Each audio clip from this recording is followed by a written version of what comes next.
Assembly polls to the RSS's working methodology and aggressive Hindutva campaigning. However, NCP netas played it down, saying there's nothing wrong in praising your rivals. But NCP Sharad Pawar will never adopt the RSS ideology. Is there a larger reading into what Sharad Pawar has said? Viewers, number one, Sharad Pawar's party came out openly lamenting the electoral system during the Maharashtra elections, also challenged the EVMs as well, saying the election was unfair. Now you have Mr. Sharad Pawar coming out praising RSS for playing a stellar role during the campaign in Maharashtra and scripting the win for the BJP, which was a landslide. Number two, all of this, of course, still in the realms of speculation. Rumor mills are churning in the political corridors that Sharad Pawar, in all probability, is merging back with Ajit Pawar. कहीं ना कहीं विचारधारा भिन्न होने के बावजूद अपने जो ओपोनेंट्स है वो किस तरह से काम करते हैं, उनकी कार्यपद्धति कैसी है, वो हमें सीखनी चाहिए। आरएसएस के बारे में बहुत सारी बातें। बिल्कुल, देखो ऐसा है, हमारी जो खामियां हैं, हमारी जो कमियां हैं, वो सामने से हमें दिख रही कि उनकी देखो कितनी मजबूत है, हम इसमें कम है, तो सीखो, उसमें क्या गलत है। उनकी विचारधारा को अपनाने को नहीं बोला है, पर वो विचारधारा लेके जो विचारधारा जिंदगी में भारत की विचारधारा नहीं हो सकती है, जिस विचारधारा के कारण गांधी जी की हत्या हुई, वो कभी भी इस देश की विचारधारा नहीं हो सकती, लेकिन वो लेके चल रहे हैं ना। Sharad Pawar has praised RSS. Is India blocks in cracks? I don't think by praising anyone gets into cracks, because finally you can praise anyone. You can like someone's way of working. You can like someone's some system. That's not a problem at all. तो स्वागत योग्य है। उनको थोड़ी देर से समझ में आई बात कि हमारे यहाँ प्लानिंग अच्छी होती है, हमारे यहाँ काम लोग अच्छा करते हैं, और ऐसा नहीं कि कोई आरएसएस और बीजेपी का कोई अलग अलग लोग हैं। मैं सुबह शाखा भी जाता हूँ, दिन भर पार्टी का काम भी करता हूँ। तो ये शरद पवार जी तो बहुत पुराने सीजन लोगों में से हैं, उनको थोड़ी देर से समझ आई है। All right, let's cut across to our Mumbai Bureau Chief Sahil Joshi, who's joining us for more. And Sahil, possibly delving a little bit deeper in the speculations that have been going on for a while, because praise for the RSS could look innocuous. What's wrong in that? But is there deeper political meaning? Explain it to our viewers. Well, I don't think there is any deeper political meaning in this, that if we are looking at from a perspective that there is a possibility that Pawar had said this to get closer to Bharatiya Janata Party, because he doesn't need to praise RSS to get close to Bharatiya Janata Party. He knows, everybody knows that Prime Minister Modi and Pawar share a very good equation, even though they are political opponents of each other. So that is not required, and this is not the first time that he has praised RSS for their organizational skills. Even 3 years before, what Pawar had said, that why the BJP has grown across India is basically by using the network which RSS has built over the period of time. And he knows it well because he's from Maharashtra, and the viewers clearly know, Preeti, that Maharashtra is where the RSS is born in 1925. So they have their networks. The initial Swayam Sevaks, the RSS sent across India, are basically from the Maharashtra. So Sharad Pawar knows it very well. Now, the context to the whole thing is basically he was addressing to his party workers in Mumbai. This was the first meeting which happened of the NCP, SP office bearers and MLAs and other leaders after the crushing defeat in Maharashtra Assembly elections. And while speaking to them, he made this statement that, the credit actually goes to Rashtriya Swayam Sevak Sangh, the way they turned around the election in Maharashtra. Their organization, their workers actually worked on the ground after the Lok Sabha election results, and where the BJP was in a tough spot. That is where the RSS came into the play, how they got the voters registered, how they got the voters out of their comfort zone and brought them to the voting center. How after the Lok Sabha election results on 4th of June, by the time the Maharashtra Assembly elections happened on in the month of November, how the RSS workers worked relentlessly on the ground to create their own narrative in favor of the Bharatiya Janata Party. So that is what actually Sharad Pawar was talking about. But yes, the political situation in Maharashtra is such that whenever such kind of statements are made, various meanings can be taken out of it, especially because there were rumors across in Maharashtra's political corridors that some of the NCP SP MLAs are in touch with the NCP Ajit Pawar's NCP. There was a possible merger of both the parties, which Sharad Pawar has plainly refuted. And most importantly, he told his workers in the meeting that he's right now in a situation where he has nothing to offer, but at the same time he has nothing to lose. He's exactly at the situation of 1999 when he formed Nationalist Congress Party after he was sacked from the Congress. So he's basically in that situation, and how the party should work henceforth is the way RSS has worked on the ground in various parts of Maharashtra. That is what Sharad Pawar was trying to convey. But Sahil, when he formed the NCP, he was also 40 years younger than what he is right now. So it's a very different, way of looking at it. But Sahil, before I let you go, I want to quickly get you in for 2 minutes. Give our viewers a sense, because there's so much political churning, especially and speculation, that Sharad Pawar is moving back to Ajit Pawar and they're merging again. Is there any truth in that? Well, there are two things I would like to share. One, the information, and one, my inference about the way things are unfolding. So the information clearly says that yes, the NCP's, Ajit Pawar's NCP is definitely tapping some of the member of parliaments and MLAs of NCP SP. Not because it makes any difference at this point of time in Maharashtra's politics, because the government is pretty stable. At the same time, even in Lok Sabha, the NDA's government does not need any more numbers at this point of time. But from NCP's Ajit Pawar's point of view, where they're lacking is that they have a very bare minimum representation in Lok Sabha. And Sharad Pawar has quite managed to give some fresh faces in Lok Sabha. So they're definitely tapping them. But at the same time, my inference is that it's very difficult that both the parties will merge as one identity, because the rift is quite wide that it can be brought together. Specifically that there is an ideological issue, because Sharad Pawar till now has always played politics of power. He himself has not spent more than 5 years out in opposition.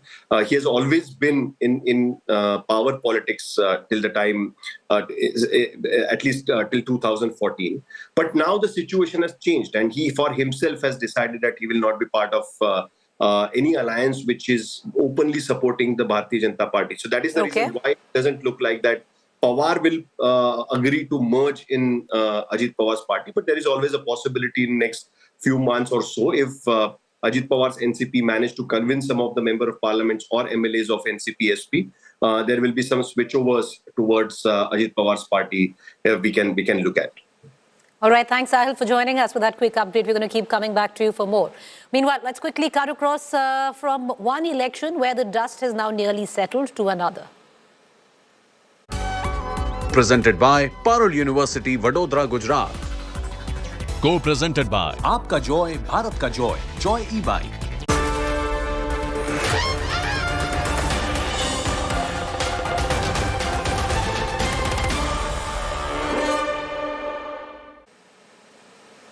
And that road, this election leads to the national capital, Delhi. The battle for the Purvanchali votes in Delhi has turned fierce, with Aam Aadmi Party and BJP trading sharp charges. Protests, detentions dominated Friday as both sides escalated campaign, with Purvanchalis holding sway in nearly half of Delhi's constituencies. This crucial voter bloc has become now the epicenter of Delhi politics. Take a look.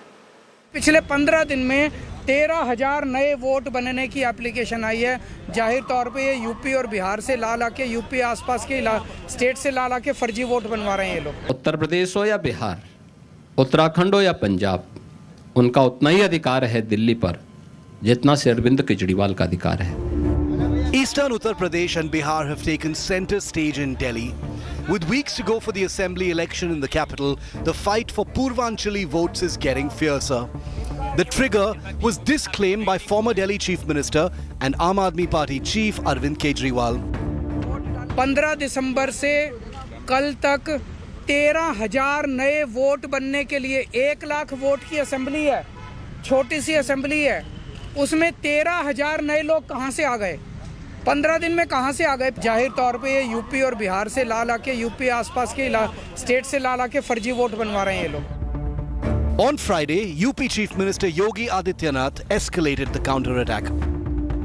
याद रखना, जितना अधिकार दिल्ली के अंदर से अरविंद केजरीवाल का है, उतना ही अधिकार दिल्ली के अंदर रहने वाले उत्तर प्रदेश और बिहार के नागरिकों का भी है, उत्तराखंड के नागरिकों का भी है। वे भी उतना ही अधिकार रखते हैं। The BJP hit the streets in protest on Friday, accusing Kejriwal and the Aam Aadmi Party of insulting Purvanchali voters. You can see as to how these workers have now been detained by Delhi police officials and the workers continue to protest, demanding that Arvind Kejriwal should apologize for the statements which he used. Now we are also seeing the visuals of commotion which is now taking place here right in front of Arvind Kejriwal's residence at Firozshah Road, where the police officials are trying to stop the protesters. Many of them are also being detained in DTC bus, but they are not deterring and they continue to protest and are demanding that Arvind Kejriwal must apologize. So हार के डर से बौखला चुके हैं, लेकिन इसका मतलब ये तो नहीं कि आप इतने बड़े पूर्वांचल समाज को आप सीधे दोगले बोल दोगे। तो संजय सिंह दोगले हैं? जितने आम आदमी पार्टी में पूर्वांचल के लोग हैं वो दोगले हैं अरविंद केजरीवाल के अनुसार। Purvanchalis constitute 25% of Delhi's electorate. With approximately 40 lakh Purvanchali voters in Delhi, their influence spans around 17 to 20 assembly seats. जिसको ये बिहारियों को, यूपी वालों को, पूर्वांचलियों को फर्जी वोटर कह रहा है, यही फर्जी वोटर केजरीवाल को मुख्यमंत्री बनाया। किस तरीके की सोच है? क्या ड्यूअल सिटीजनशिप लाना चाह रहे हैं? क्या चाहते हैं अरविंद केजरीवाल जी की दिल्ली में कोई ना आए, कोई बाहर का लोग नहीं आए? ये गलत सोच है। और इस तरीके से अगर पूर्वांचल के लोगों को अगर अपमानित करने का काम मुख्यमंत्री करेंगे तो वो दिन दूर नहीं है, 5 तारीख को ही चुनाव है, परिणाम इनको पता चलेगा। The Aam Aadmi Party is also facing heat from its India bloc ally, the RJD.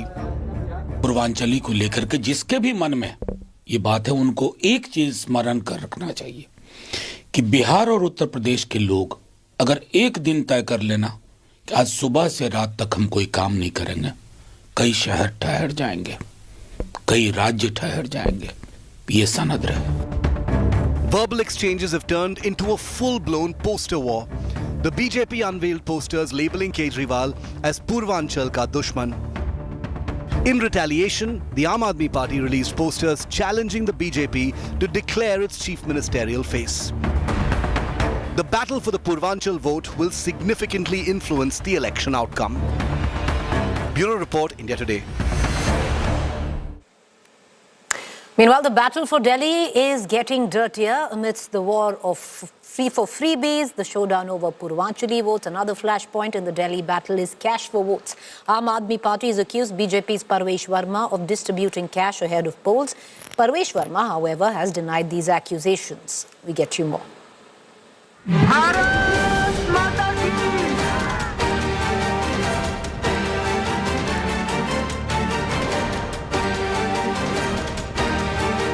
Amid freebie war and showdown over Purvanchali voters, another flashpoint in battleground Delhi is cash for votes. The Aam Aadmi Party has accused BJP's New Delhi candidate Parvesh Verma of buying votes for 1100 rupees. प्रवेश वर्मा जी MCC का उल्लंघन ना सिर्फ कर रहे हैं बल्कि चौड़े होके कर रहे हैं। ये बिल्कुल साफ है कि प्रवेश वर्मा जी को पता है कि उनके पास पैसे बांटने, चश्मे बांटने, कपड़े बांटने, सलवार कमीज बांटने के अलावा और कुछ है ही नहीं। गाली गलौज पार्टी के नेताओं ने 10-10 हजार रुपए बांटने के लिए अपने नेताओं को दिया था कि वोट खरीदो, 10-10 हजार रुपए बांटो। अब इनके नेताओं ने सोचा कि चुनाव तो हारना ही है, तो उन्होंने एक नया तरीका अपनाया बोले 9,000 जेब में रखो और 1,100 रुपए बांट दो। The Grand Old Party also backed AAP's claim. ये जो 1,100 रुपए कैश बांटने की बात है, ये एक बार मॉडल कोड ऑफ कंडक्ट बन जाता है तो सीधे सीधे रिश्वत का मामला बनता है। ये उसके अलावा और कुछ नहीं है और उसके तहत इलेक्शन कमीशन को सामने आना चाहिए। हमने भी कई जगहों पे देखा, औरतें कह रही थी कि हमको अभी भी 1,100 रुपए मिल रहा है। कैश जो है वो इलेक्शन में बहुत गंभीर आरोप होता है। However, Parvesh Verma has dismissed all the allegations against him. देखिए, ये आरोप में कोई दम नहीं है और ये जो है पूरे इलेक्शन का नैरेटिव वो पूरा चेंज करना चाह रहे हैं, मगर जो असली मुद्दा है वो ये है कि केजरीवाल को दिखाई दे रहा है कि वो नई दिल्ली सीट हार रहे हैं।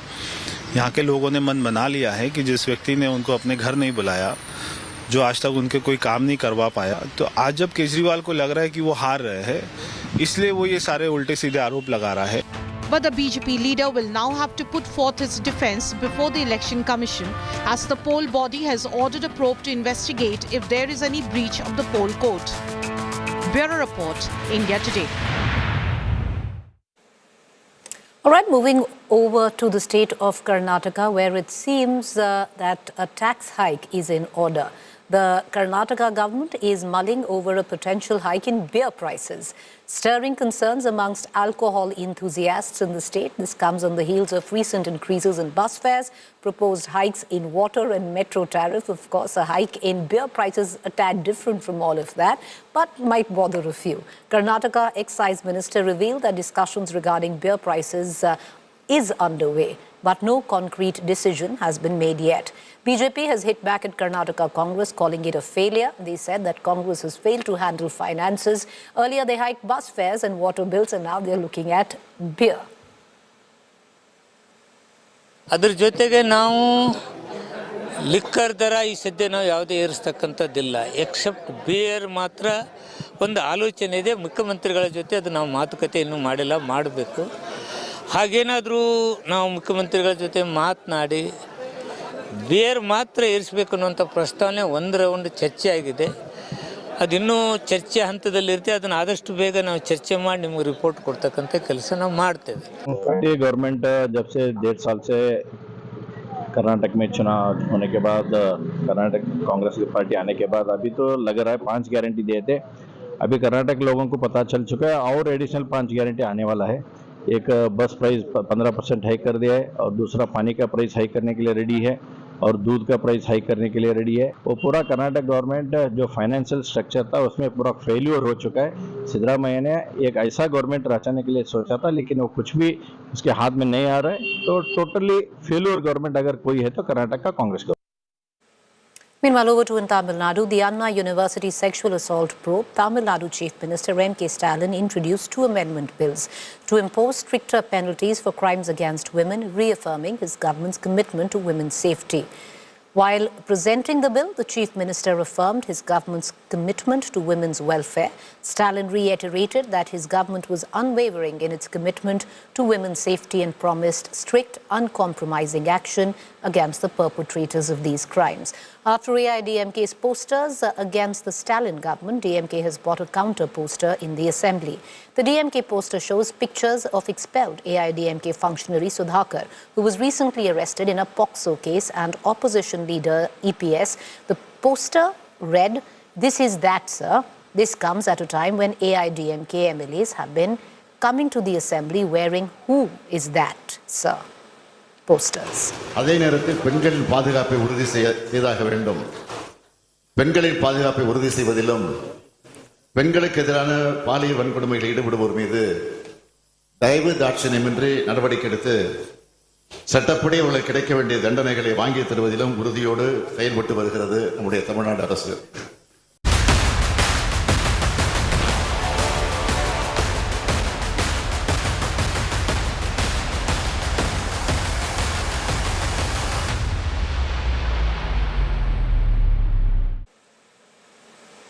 Meanwhile, over to in California, wildfires across LA have destroyed thousands of structures, including homes, cars and businesses. Both Palisade and Eaton fires are now amongst the most destructive in Californian history. Take a look at this report.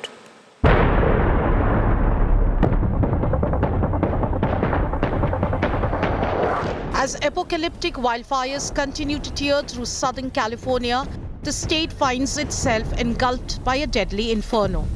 The fire has claimed an additional 1,000 structures, marking it as one of the country's most destructive blazes in history.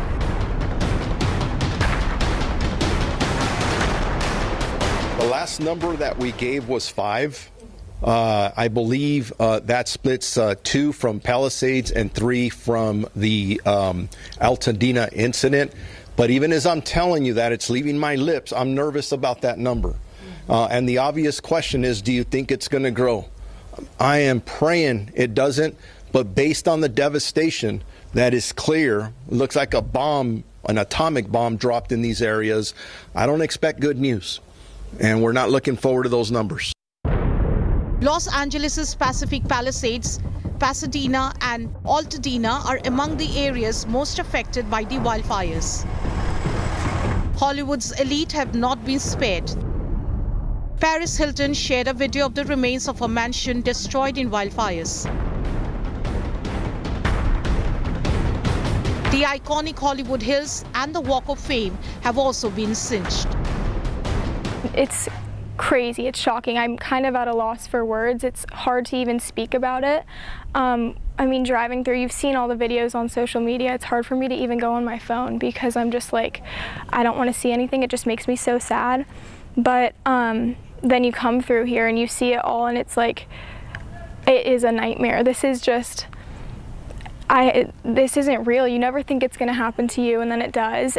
Oh my God, I cannot, wow. There's nothing left in here. Wow. Wow. This is the area where I went every day. 12 years. How could that be? Now it really feels like a movie. It's so weird. After US President-elect Donald Trump slammed California Governor Gavin Newsom for mismanagement, President Joe Biden also faced criticism and has pledged federal aid for rescue and relief efforts. Today I'm announcing that the federal government will cover 100% of the cost for 180 days. This is going to pay for things like debris and hazard material removal, temporary shelters, first responders' salaries, and all necessary measures to protect life and property. And folks, I want to underscore, I told the governor and local officials, spare no expense to do what they need to do and contain these fires and in their communities that are really been devastating. Upscale neighborhoods are in ruins with charred homes, downed power lines and smoke-filled air. Firefighters are working tirelessly as helicopters drop water on burning structures, but the blazes remain uncontained. Bureau Report, India Today. Doomsday-like apocalyptic images continue to filter in from Los Angeles as we speak. We're going to continue to get our viewers more. A quick break. On the other side is our fact check segment.